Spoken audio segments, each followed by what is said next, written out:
Bonjour à tous, j'espère que vous allez bien. Donc cette semaine, je vais vous faire le tirage des énergies en vidéo. Donc aujourd'hui, je vais vous le faire avec le tarot des fées. Voilà, donc comme d'habitude, je tire 3 cartes et je vous en donne la signification. Alors, c'est parti pour le mélange. J'espère que vous avez passé un bon week-end. Hop, alors, tout est tombé.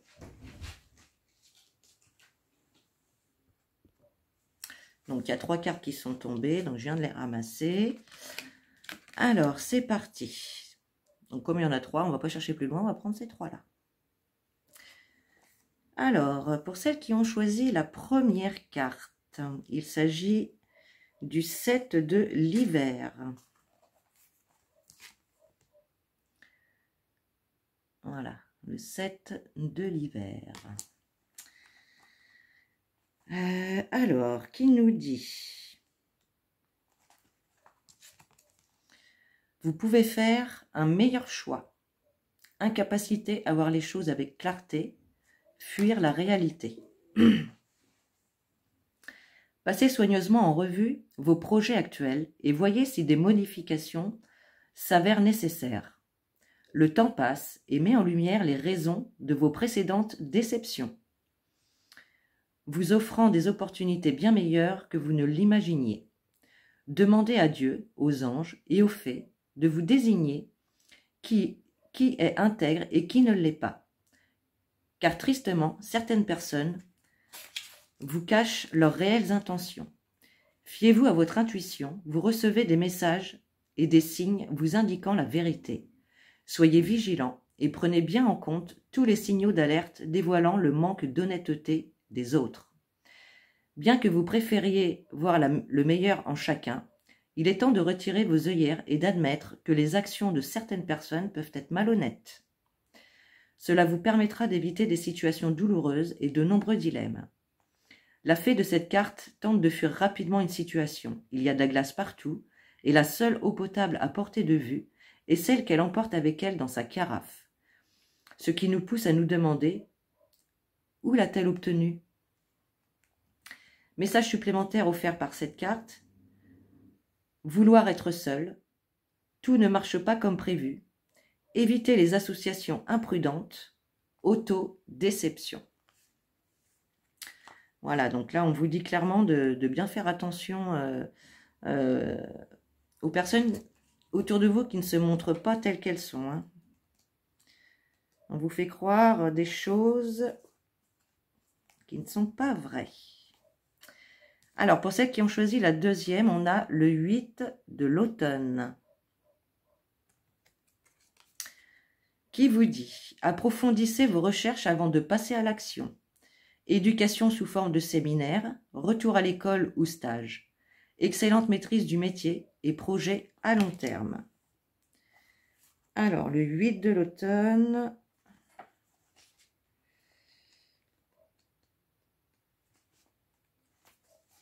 Alors, apprenez autant que vous pouvez. Il peut être temps de retourner à l'école ou bien de vous former dans les compétences que vous recherchez. Cela pourrait impliquer de suivre des séminaires, d'approfondir votre développement professionnel ou même de retourner à l'université. Peut-être allez-vous acquérir des compétences en tant qu'apprenti ou enseigner en tant que mentor. Si vous souhaitez changer de carrière, c'est maintenant le moment idéal. L'énergie que vous mettez dans votre travail est reconnue et appréciée par tout le monde, y compris les fées. La loi d'attraction vous retourne votre énergie sous forme de prospérité, d'abondance et d'avancement.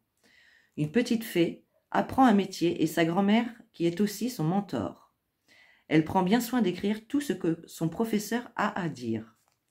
Message supplémentaire offert par cette carte, éducation, excellente maîtrise du métier, être bien payé pour un travail de haute qualité, projet à long terme, un travail qui représente qui vous êtes et faire des recherches.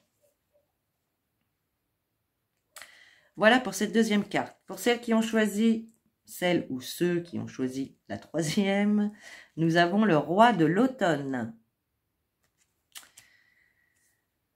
Compatissant, accompli, charismatique, talentueux, soyez plus catégorique lorsqu'il est sujet de ce que vous avez... Oh, pardon.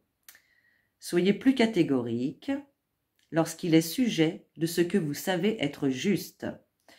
Tout va dans votre sens, une bonne personne ou société pour qui travailler.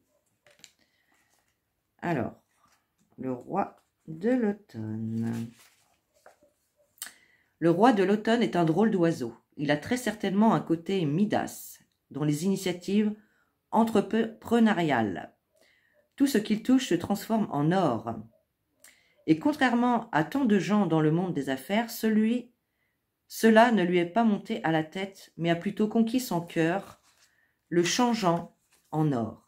Alors maintenant, il souhaite sauver la terre.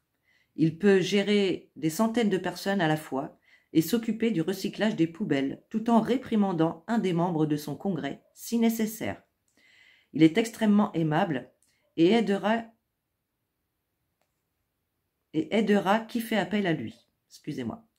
Mais si vous violentez un animal, vous aurez affaire à lui. Et croyez-nous, c'est la dernière chose que vous voudriez. Ce roi aime le luxe et les plaisirs de la vie, alors il travaille d'arrache-pied. Où est votre conjoint, vous demande-t-on. Oh, il est au bureau. Il est en déplacement. Il est à la manifestation. Ne vous inquiétez pas, il va rentrer. Éventuellement. J'aime bien ça. Le roi de l'automne trône, entouré de grappes arrivées à maturité. Elle symbolise l'abondance qu'il a créée pour son travail, alors que le chien à ses côtés représente sa capacité à protéger ses biens si chèrement acquis. Message supplémentaire, un employeur généreux et compatissant, un don inné pour les affaires, se battre pour ce qui est juste, une carrière florissante, approcher de la retraite. Donc voilà pour les 3 cartes de ce tirage d'énergie d'aujourd'hui, donc du lundi 16 mars 2020. Je vous souhaite une très bonne fin de journée et je vous dis à demain. Bye bye.